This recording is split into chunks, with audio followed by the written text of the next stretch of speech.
The red light means we're recording. Welcome everyone to another episode of Inside Curling, and congratulations to all the curlers from the Olympics and the Olympic trials, and we keep doing it. And of course let me explain something to you, Kev. Okay. Yeah, okay. So curling is now getting its spot on the world stage, as a major sport. It's been growing for a while, and the Olympics, of course, put it right at the forefront. And so we're a big part of this game growing exponentially. Because when we look back, the old guard had been there for Jennifer Jones and Carrie Anderson, who just went to the final. Rachel Holman. Those guys are into their 30s. And when the guard starts to change, Kev, even Matt Dunstone, of course, who's on his way to the world, he was it's not like he was a teenager. So the winner of the women's worlds, okay, I'm guessing when you see her age, that she just finished getting her high school yearbook signed by everybody, okay? Of course, we're talking about Xenia Schwaller, the new world champion, who joins us today on the program. Congratulations. Way to go, Xenia. You must be over the moon about it all. Thank you. Yeah, absolutely. I'm very surreal to be a world champion. Yeah. Yeah, but it's not like you're the first one in your family to do this. Kevin and I were talking earlier. The Schwaller name goes way back in curling. It does. Yeah. Yeah, my dad and my uncle played together, and also my mom, with a different last name, but she also curled for Germany back in the days. Obviously, my cousin Yannick, my cousin Kim, my little sister. Yeah. Yeah, yeah. When did it? Yeah, as a matter of fact, Kevin feels really old because we were looking back, and Kevin curled with your dad 25 years ago, almost 25 years. 24. 25 years ago. Okay, 25 years. You keep going, it's going to be 35 when I'm finished. Where did it all start for you then? Obviously, there was an interest from your family. When did you start curling? And you are 23, right? Is that correct? Yes, 23. Yeah.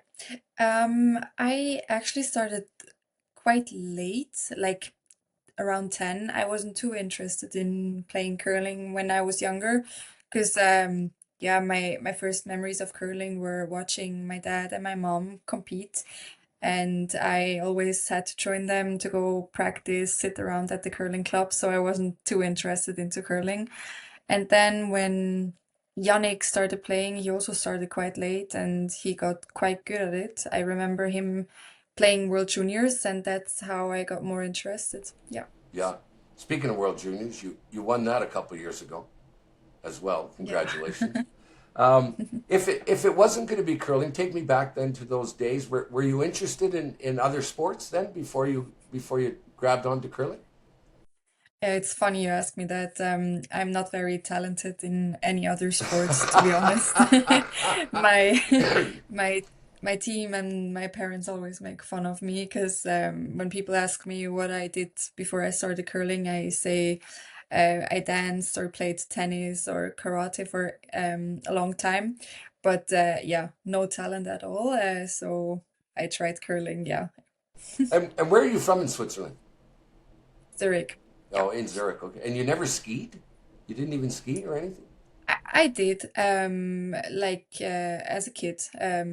Also family vacations. We went to the mountains to go ski, but didn't really like it. It's too cold for me and not my sport. Yeah. Um, you beat a pretty good team to get to the Worlds. Switzerland isn't unknown in both men's and women's curling. You beat Elena Petz and Silvana Terzoni has been a long time name with Switzerland. Um, could you have dreamed of anything bigger than certainly beating them to get to the Worlds and then winning this thing? Talk about the feeling of all of it. Yeah, it's been a month for us. Yeah, winning the nationals, that was our goal the whole season.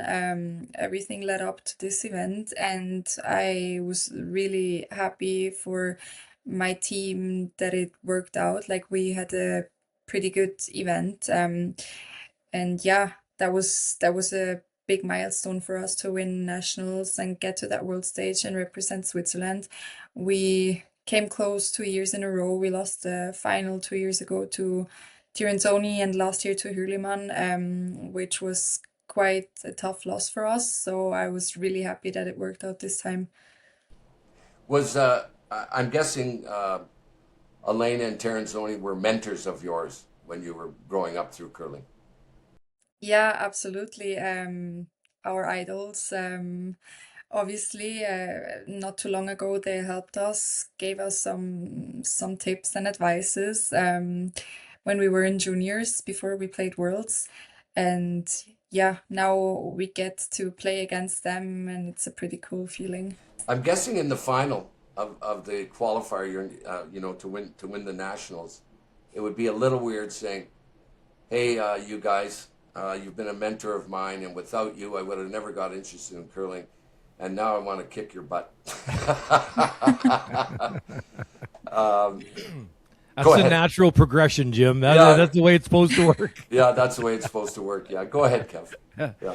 Oh, Xenia, so I don't even know where to start. First, thank you for taking the time. I know you just got home, and I was already bugging you to come on the show, but we really appreciate it, and the time change and the jet lag and your 12-hour sleep you just had. Let's start with world rankings. You guys were number 6 going into the Worlds, which at 23 years old is ridiculous. But now, with that win, I think you're going to go up with how many points you drop and how many you win, and it's kind of confusing as to how that works. But you'll pole vault Carrie Anderson, Unji Gim, and Hasselborg, Anna. So it looks like I don't think you'll catch Rachel or Savannah yet, but I think you're going to be a solid number 3 in the world after this. Thoughts on that? Like that should hit home a bit. Yeah, it's kind of crazy to think about that. Just being behind Tierney and Homan, like the teams we always look up to. Yeah, we've been around for the last couple of years on the world ranking. Like we climbed the world ranking last year. We were top 10 this season. We made it. I think fifth was our, or fourth even was our highest ranking. Which is kind of crazy. That we're, yeah, so high in the rankings. And it means a lot. Like it really shows us that we're on a good way, and we played so many events this year to make sure that we stay in that top 10. So yeah, it's really cool to see. One thing I don't know the answer to this one, but and we might have to edit it out if I'm wrong. But when I got started, the first time we went to the Worlds, we ended up beating a team of like Russ Howard, if you know that name. He works for TSN now. But they were the best at the time. There's him and Glenn Howard and Wayne Madaw and Peter Corner. They were unbeatable.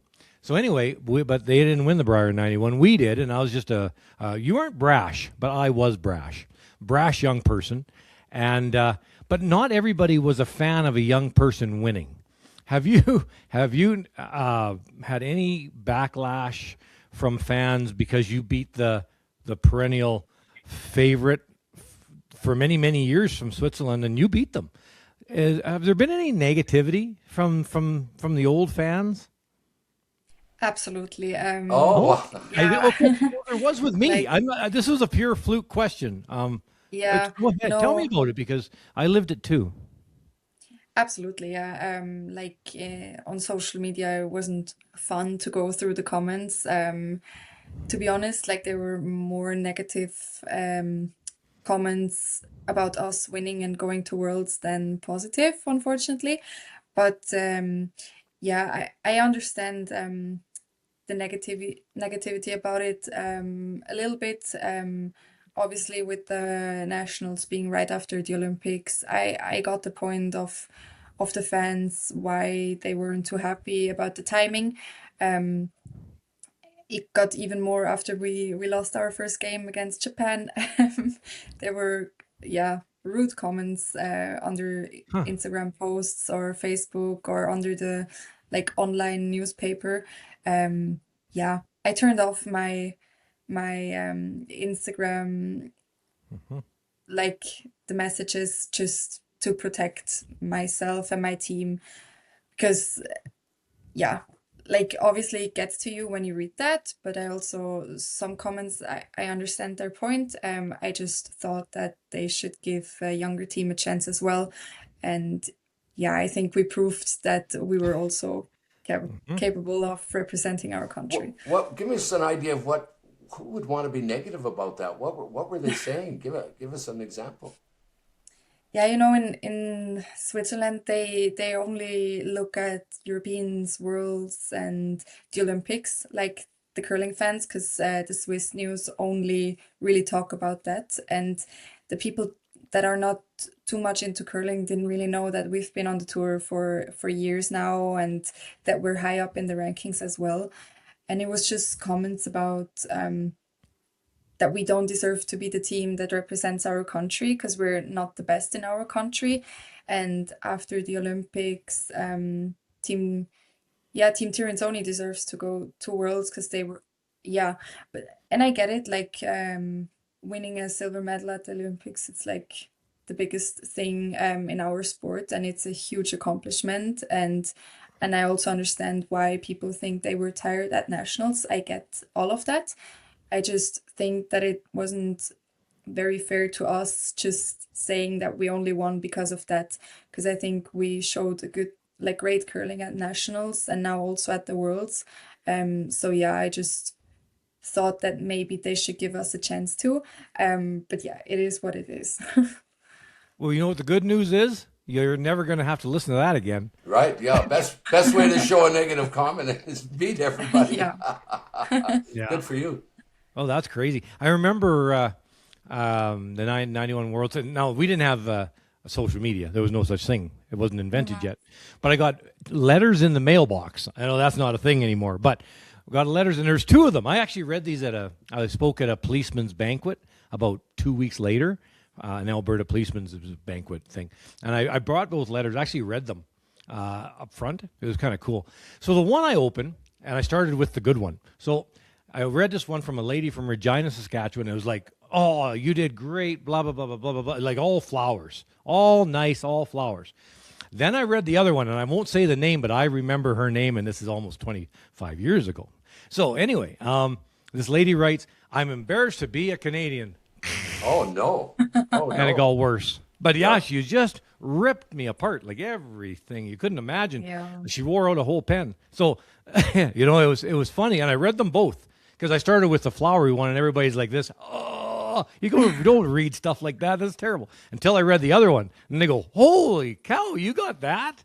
So I understand. It doesn't make any sense. I was older than you. I was 24 when I Mhm. went to the world the first time, but basically the same, right? Kid and Russ Howard should have won. They were better than everybody else, but they just didn't win, and that's just the way it was. So anyway, very interesting. I'm glad I asked that question. That was kind of a shot in the dark. So that I kind of figured it would, though, because Silvana Terenzoni's name is very, very big in the sport of curling, and for you to beat them, I thought Yes. there might be some backlash. Yeah, I mean, obviously her name is very big in curling. Like she accomplished so much together with Alina. I have huge respect for that. Um, but yeah, it was just our goal to win nationals and represent Switzerland at the Worlds, because we also like train a lot and do a lot for curling, and yeah, we want to be around as well. On the other side of that, that seems to be the nature of people to you can't do enough, to show. You would probably, you know, being 23 and winning that have done more for the young people. Everyone knows in a sport, we say it all the time, you have to get young people involved. And you to accomplish this at 23, you can take comfort in knowing that you've probably had you got a lot of effect on a lot of young kids who want to live the dream. So forget the negative comments, okay? I want you to forget those today. Tell me this. At what point, you're so young to accomplish this, you said you weren't that interested in curling to start off with. What was the turning point, Xenia? Did you obviously have a lot of natural ability? Was there a point where either the Terrence William Rink or someone came to you and said, "Look, you got more than you think at this, and you should pursue it"? Was there a year or a time in your life when that happened? Mm, So when I got selected for the Youth Olympics, that was quite a turning point for me because that was a huge goal of mine. And I just remember having the Swiss cross on your back. It was a pretty awesome feeling. And ever since then, that was in 2020. I never looked back, worked harder for it. And yeah, the big thing was also to get together with my team. We played together for 4 years now, and since we're together, it makes even more fun to work hard because we all work together. So yeah, that was quite the turning point. You know, we've talked about it lately around here. Your team and a lot of the very very best teams, but you all four of you throw it very similar. There are a couple of questions I want to go down on this hole, but how much work? Because you're pretty young to all throw it the same, because that takes a lot of work. So how much effort is there with your training schedule set to that, being able to have the kind of the same release and the rocks going down the ice in the same fashion? Yeah, a lot. We work a lot on our technical stuff. We started in June this summer to only work on technique for a month and a bit before we started going into shot making. Um, it just makes it easier for the sweepers, for me to call line for Fabian when she's in the house, and also John had quite a big impact on that. Like he helped us with technique. He will now laugh probably when hears about that because he always tells us that don't look at me how I throw it. But yeah, he helped us a lot with technique, and it's a big thing. Yeah, it makes us a better team to throw it similar. So you're talking, of course, you mentioned John Epping, Mhm. Canadian great curler. But you're right. John will listen to this and he will laugh because his whole career he's been fantastic curler, but he's an artist. There is nothing technical about Absolutely. him. Like he slides all over the place and then just figures it out at the end. So he would be the opposite of your team. Yes. One thing I noticed, and I don't know how you would have had to been somebody like John or your dad or somebody who taught you this, but it seemed to me after they sanded the rocks, I think it was Tuesday night, Xenia. Am I right with that? Tuesday night? I think so, I yeah. think so. Anyway, when you came out the next day, I think it was Wednesday. Um, I counted actually on air the amount of rotations that you were throwing, and they increased for the first game after sanding. Was that was that by design, or is that just something inside your head, knowing that there's going to be more curl, so I'll put more rotation? Like I counted them on air, like one, two, as the handle turned around, and I counted them, and they were different than the day prior. Yeah, we talked about it because we saw there's more curl. I think we had the second draw of the day, so we watched the first game in the morning together, and we just saw that, yeah, it's like the rocks are way more aggressive than they were before. So increasing the rotation just helped us with, yeah, making more shots, being able to hold them better, and that they don't just stop, right? So the sweepers can drag them further. Um, yeah, so that is something we did on purpose. Yeah. But who? Like, was that you? Or is it John or your dad or one of your teammates? Like, who thought of it? Not, I have never, like, I've covered a lot of curling games. Like, I'll do 130 games this year of commentary. I don't think I've ever seen anybody adjust the amount of rotation because of sanding the stones. I thought it was brilliant. And I just thought, she's like, if it was you, then you're somebody different. Like you're like, you know what I mean? Like you're at a different level already. But who was it? How did you figure it out? Like who thought of it? Yeah, me and the girls, we were watching the game and we just said we need to throw them more active to make sure the rocks run like we want them to. Yeah. Good for you. So I'll tell people that because I'm shocked. I'm impressed. To Wow, that's amazing. Now, so let's ask one more then. So you go to an event someplace and the ice is straighter. Do you not have as much rotation? Yeah. We yeah. I don't know Yep. if anybody. Yep. Yep. I don't know. This is amazing to me. Like Yeah. yeah, good for you. That's that for anybody listening to the show today. Like that's like I do commentate a lot of curling, and I pay attention to all this stuff. There's some for all the young curlers out there that are trying to get good.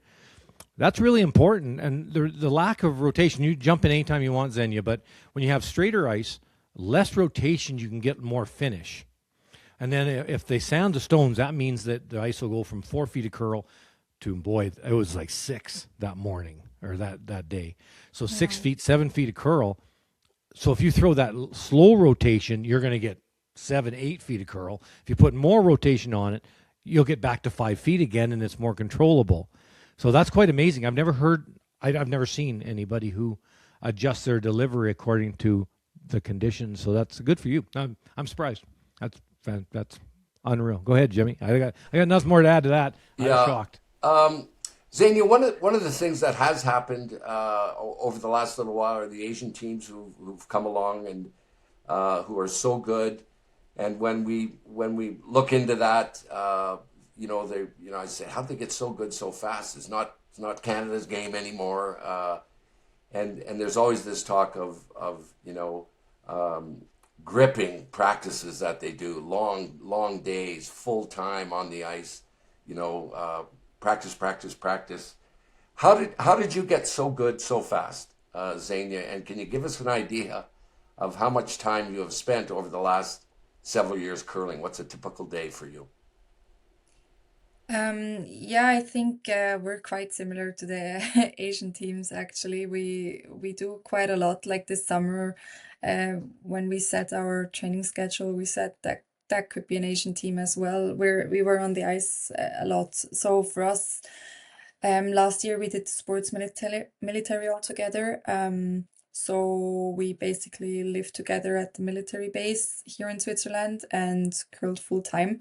Um, a typical day in summer for us. So we started in June and we were 3 days all together at the national training camp, being on the ice 2 to 3 sessions a day and then an off ice session as well. And on the days we don't curl, we were in the gym twice a day. That's how it looks like for us. And uh, this fall we were in Canada for 7.5 weeks non-stop before we went home. Um, so we could practice in between competitions. And like when you fly home, you are tired, try to get rid of the jet lag, and practice days would have got lost. So yeah, we try to take advantage of just staying there and yeah, being full-time curlers. Yeah, that's how our days look like. Usually on the ice, if we don't compete, 5 to 6 days a week, and then in the gym as well every day. Yeah. Well, that's a light schedule. I saw I saw a quote the other day. Listening to, they're asking someone how do you, what do you equate all your success to, and they said hard work. I just work at it really hard. Does that make sense? Yeah, absolutely. You you have to work hard to get there, and yeah, we have a lot more work to do to achieve our goals that we have. Yeah. Are, I'm assuming you're coding full time now. Then you've been doing it for a while. Um Actually not full time. Like I have a job which is like I would say 20 to 30% a year. So mostly in the summer, I don't really have the time in winter to work. If I'm here like for longer than a week, I maybe get to work 1 or 2 days when I'm here, just to make some money besides curling. But yeah, not much, no. What's your job, Zing? I work in a back office for an IT company here in Zurich, and I work in H&R and finance. Yeah. Wow. So So, go ahead. okay, next obvious question is education. Then, did you go to college? Because you're with the military now, kind of. Like, how's that Yeah, work? Like, yeah, what'd you do out of high I went school? to school, and then I did an apprenticeship in a sports school. So that works. Usually, an apprenticeship takes 3 years, and I did it in four. I had 2 years of school, and then I worked 2 years. And that's like a special deal with the sports school. It's quite a famous sports school here in Switzerland where a lot of good athletes went to, and it's a huge help. So you only work like 60% instead of 100, because when you do a normal apprenticeship, you don't really have the time to curl. Xenia, boy, we really appreciate you coming on. We don't want to keep you for too long. Um, you win a gold medal. You said, I guess without you probably celebrated somewhere. We don't need to get into all those details, but I think you said when you came home you slept 12 hours straight. Is the country going to celebrate this for you? And what lies ahead? How have they embraced the whole thing, Switzerland? Yeah, it's pretty amazing how many people know about the win. Like so many people were at the airport when we landed, which is very cool to see. And today the Swiss TV was at my house. They bring us in the TV shows. Yeah, we got invited to like a big ice hockey game here in Zurich, and we get honored on the ice, and yeah, more things like that. So yeah, it's pretty awesome to see that. Where's your gold medal? Is it handy? Can we see it? Is it close by? It's in the living room. Okay. It was there for the TV today. Yeah. Where are you But going to keep it? here in my bedroom, I have like the World Junior medal at the wall, and yeah, it will find a place next to it. Sadie, we really appreciate you coming on. You're so well spoken, and you deserve every second of it. Good for you for being so good so early, and you're going to be a name. Obviously, you've etched your name on the world curling stage, and we can't wait to watch you going forward and watch your success. Well done, really well done. Uh, Thank you. I appreciate it. yeah, Yeah, good. thank you so much for coming on. I really appreciate it too. Thanks, Senya.